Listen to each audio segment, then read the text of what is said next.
જોઈ રહ્યા છો સંદેશ ન્યૂઝ। હું છું પ્રીતિ। આજે બે રાજ્યોના જનાદેશનો દિવસ જમ્મુ કાશ્મીર અને હરિયાણામાં મતગણતરીની આજે સવારથી 8 વાગ્યાથી શરૂઆત થઈ ચૂકી છે।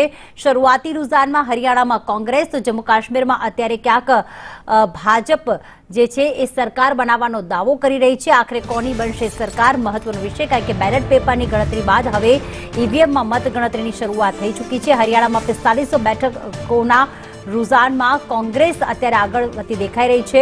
બંને રાજ્યોમાં 90 બેઠકો માટે મતગણતરી શરૂ થઈ ચૂકી છે। તો હરિયાણામાં 5મી ઓક્ટોબરે જે મતદાન યોજાયું હતું ને 63.90% મતદાન સાથે ગયા વખત કરતા કહેવાય કે ઓછું મતદાન ભલે થયું હોય, પરંતુ આ વખતે શું એમાં પરિવર્તન આવશે કે કેમ, કારણ કે કોંગ્રેસ કાર્યાલય પર અત્યારે મીઠાઈઓ આપવાની શરૂઆત થઈ ગઈ છે। 45 બેઠકો પર, માફ કરશો, અત્યારે જે અપડેટ આવ્યા છે 59 બેઠકો પર રૂઝાનમાં કોંગ્રેસ આગળ અને ભારતીય જનતા પાર્ટી જે છે એ 20 બેઠકો, એટલે ખૂબ ઓછું કહેવાય કે 20 બેઠક પર આગળ ચાલી રહી છે। અને હાલમાં વિનેશ ફોગાટ જે છે તે આગળ ચાલી રહ્યા છે, તો સાથે સાથે મુખ્યમંત્રી નાયબ સૈની જે છે તે પણ ત્યારે આગળ ચાલી રહ્યા છે। હરિયાણામાં શરૂઆતી રૂઝાનમાં જે છે એ હાલમાં કોંગ્રેસ જે છે આગળ ચાલી રહી છે। જમ્મુ કાશ્મીરમાં ભાજપ 28, કોંગ્રેસ 40 બેઠક પર આગળ ચાલી રહી છે। એટલે કે બંને રાજ્યોમાં જો વાત કરીએ તો શરૂઆતી રૂઝાનમાં કોંગ્રેસ જે છે ત્યારે આગળ ચાલી રહી છે। જમ્મુ કાશ્મીરમાં ભાજપ 28 અને સાથે જ હરિયાણામાં શરૂઆતી રૂઝાનમાં કોંગ્રેસને બહુમત મળતું દેખાઈ રહ્યું છે, કારણ કે બહુમત માટે 46નો આંકડો પાર કરવો જરૂરી છે ને એમાં 59 જે છે 59 બેઠકો સાથે અત્યારે કોંગ્રેસ રૂઝાનમાં આગળ ચાલી રહી છે।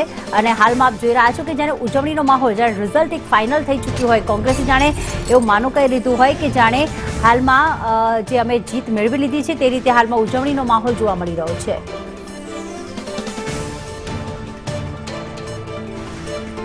તો ખાસ અત્યારે આપ જોઈ રહ્યા છો અંબાલા કેન્ટથી અનિલ વીજ અત્યારે પાછળ ચાલી રહ્યા છે, તો આ તરફ રોહતકથી ભારતીય જનતા પાર્ટીના મનીષ ગ્રોવર જે અત્યારે આગળ ચાલી રહ્યા છે। શરૂઆતી રૂઝાનમાં હરિયાણામાં થોડું બદલાવ એ આવ્યો કે 22 બેઠકો પર ભાજપ આગળ, 56 બેઠકો પર કોંગ્રેસ અત્યારે આગળ ચાલી રહ્યું છે। હિસારમાં જુલાના બેઠક પરથી વિનેશ ફોગાટ અત્યારે કોંગ્રેસ તરફથી આગળ ચાલી રહ્યા છે, એ શરૂઆતી રૂઝાનથી જ આગળ ચાલી રહ્યા છે। અને સાથે લાડવા બેઠક પરથી મુખ્યમંત્રી નાયબ સૈની આગળ ચાલી રહ્યા છે।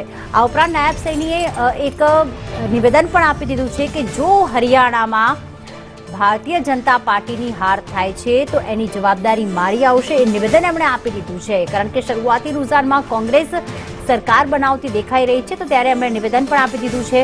આ તરફ કરનાલની તમામ 5 બેઠકો પર અત્યારે કોંગ્રેસ આગળ ચાલી રહ્યું છે, જે જનાદેશ આવી રહ્યા છે શરૂઆતી રૂઝાનમાં। મહત્વના સમાચાર અત્યારે મળતા જઈ રહ્યા છે।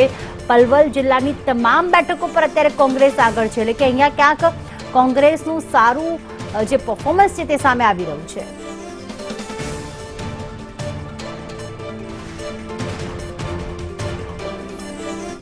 તો આ તરફ હરિયાણા જમ્મુ કાશ્મીર માટે મત